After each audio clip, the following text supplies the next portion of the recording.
Assalamualaikum warahmatullahi wabarakatuh. Kembali lagi bersama saya.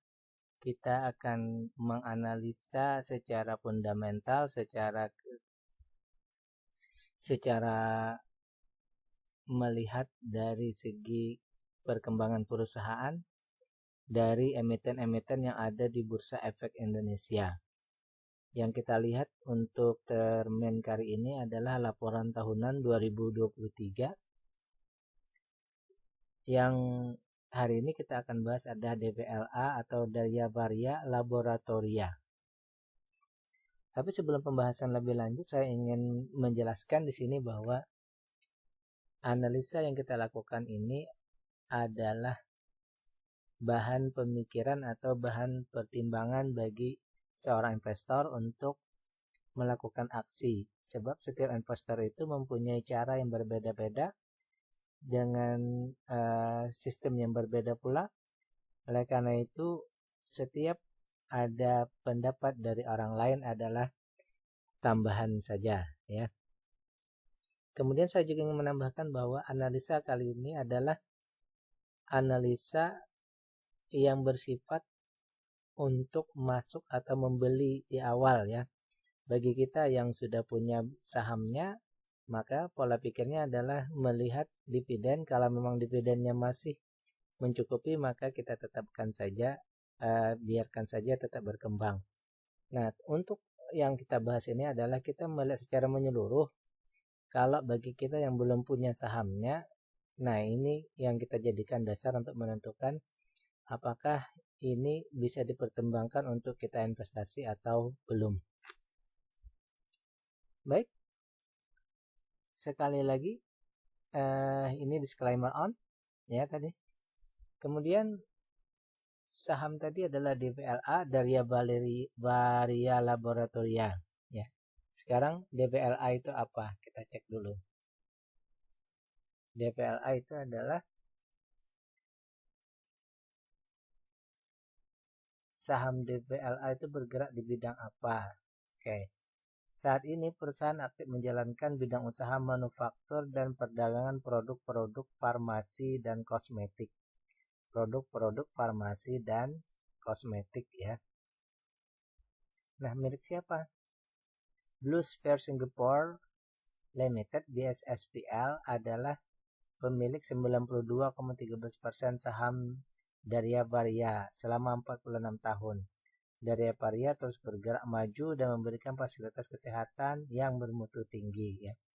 Berarti ini perusahaan asing yang ada di Indonesia, ya, yang melantai di Indonesia. PT Daya Varia obat apa? Deskripsi Daya Varia Paratusin, ini contoh obatnya berarti, ya. Paratusin merupakan obat yang digunakan untuk meringankan gejala demam dan flu.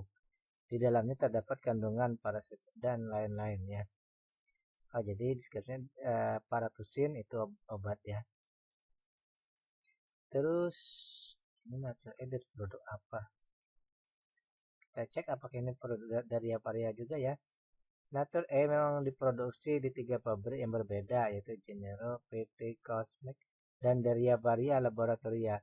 Oh, berarti Nature A itu juga termasuk, ya, yang diproduksi oleh DVLA ini, ya. Oke, let's check out. Sekarang kita lihat gambar. Ini beberapa produknya, ya. Yang bisa kita lihat sini beberapa produknya, ya.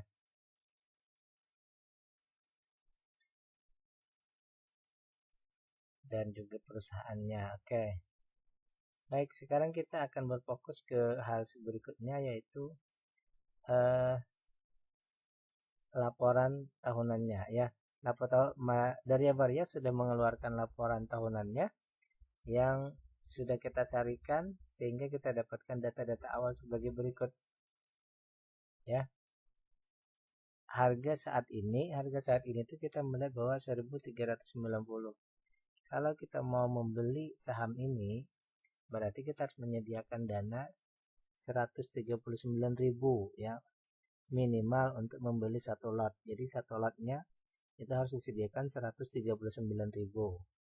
Nah, modalnya berapa tergantung keperluan Anda ya.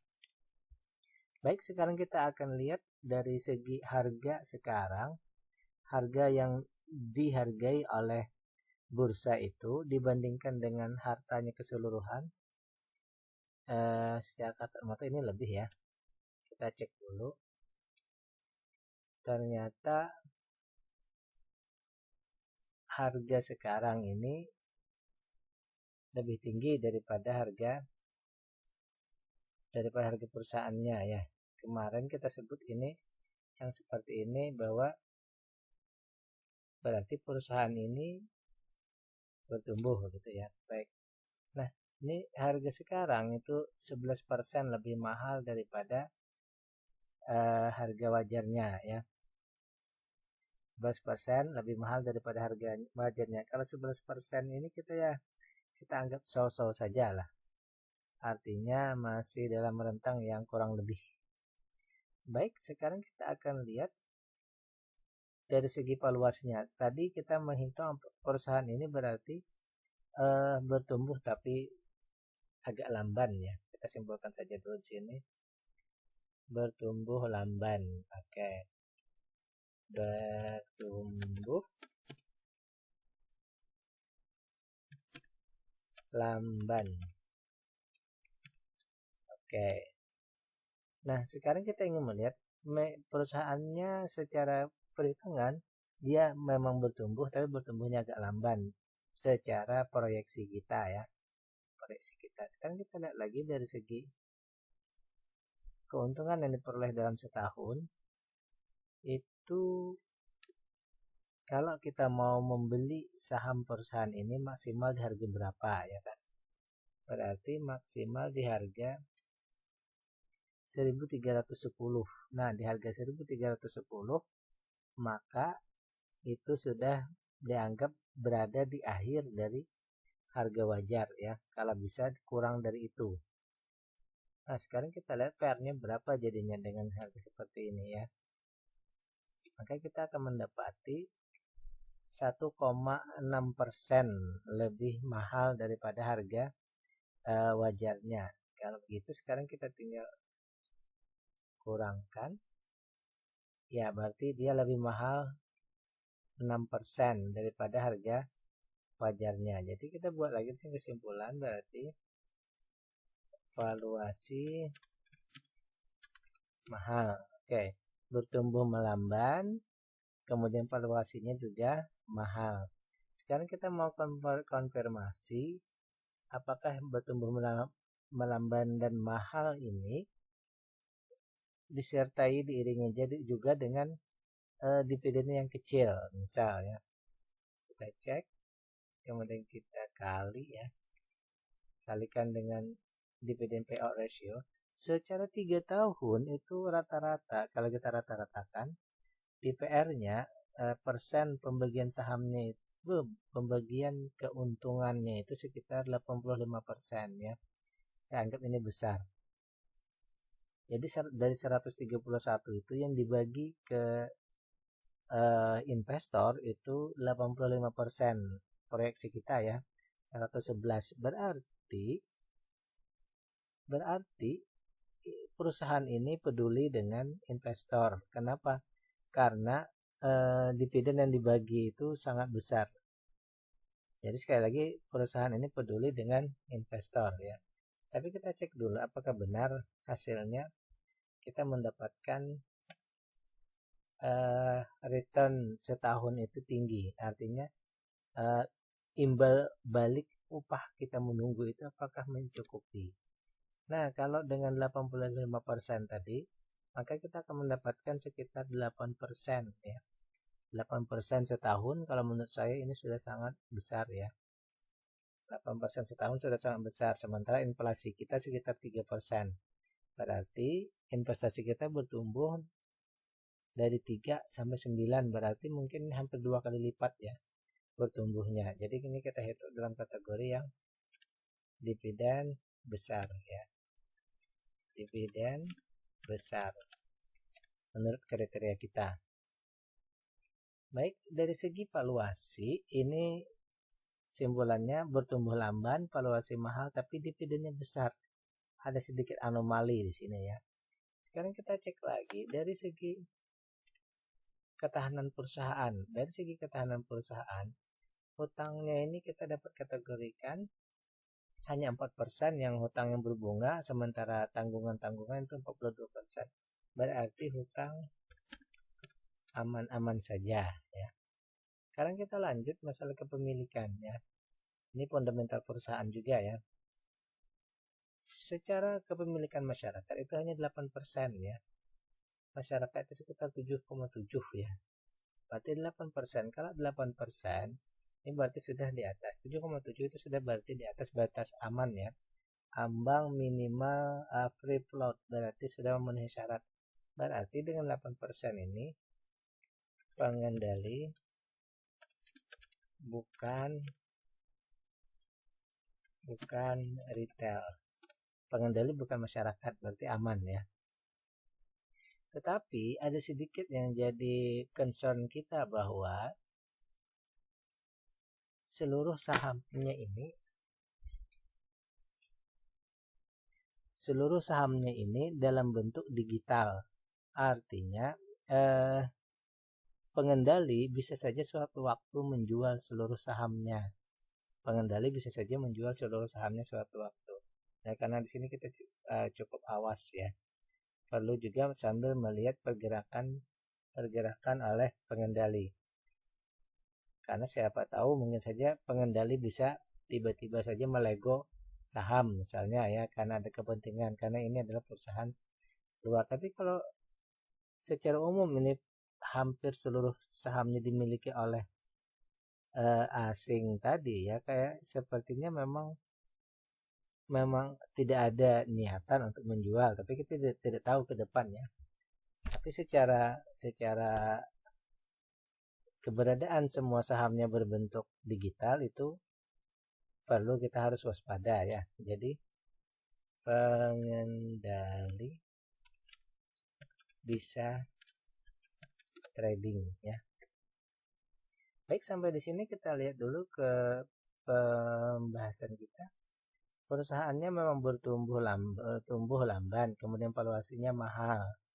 Cuma dari dua itu, kalau kita lihat dari ambang batasnya ya, dari segi book value hanya 11% lebih mahal. Dari segi EPS hanya 6% lebih mahal. Jadi tipis-tipis saja sebenarnya ini ya. Kalau dia turun dikit jadi wajar ya. Jadi oleh karena itu nanti kalau dia turun dikit jadi wajar. Jadi wajar berarti tanpa diskon ya. Jadi sebenarnya kita di sini bisa aja kalau melihat dari segi diskonnya sekarang ya, kalau melihat segi diskonnya maka kita melihat bahwa ini sangat besar ya. Return diskon kita ini sangat besar. Jadi sampai di sini saya lebih cenderung bahwa kalau mau beli sebenarnya agak bisa, cuma sedikit saya sendiri agak meragukan. Kalau saya lebih cenderung begini, menunggu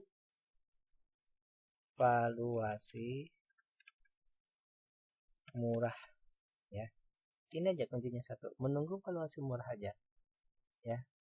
Tapi kalau Anda yakin saja tidak apa-apa. Kalau Anda yakin ya artinya Anda beli dengan mengharapkan dividen, tapi Anda tidak mendapatkan diskon dari pembelian ya, tidak ada untung dari pembelian, tapi mengikuti saja ya. Jadi yang dikejar di sini fokusnya adalah dividen, selama mereka membagikan dividen dengan besar ya. Jadi kalau saya pribadi sekali lagi lebih menekankan bahwa mungkin menunggu valuasi murah atau valuasi wajar lah paling tidak ya. Paling tidak wajar lalu kita beli. Tapi di sini tadi resikonya pembelian ini tadi adalah bahwa mungkin harganya bisa turun lebih dalam dulu. Turun dulu baru mungkin naik. Dia turun menuju harga wajar atau harga murah baru dia naik. Tapi di sini ada juga dividen tadi yang menolong kita ya. Kemudian yang terakhir adalah saran saya yang terakhir selalu bahwa di bagian akhir analisa kita selalu cek lagi manajemen perusahaannya. Silahkan kita googling, kita cari di bagian di website ya, misal kita cari nama-nama direktur atau nama-nama komisarisnya misal ya. Apakah mereka terlibat dalam misalnya ada pemberitaan yang berkenaan dengan kasus hukum misal ya.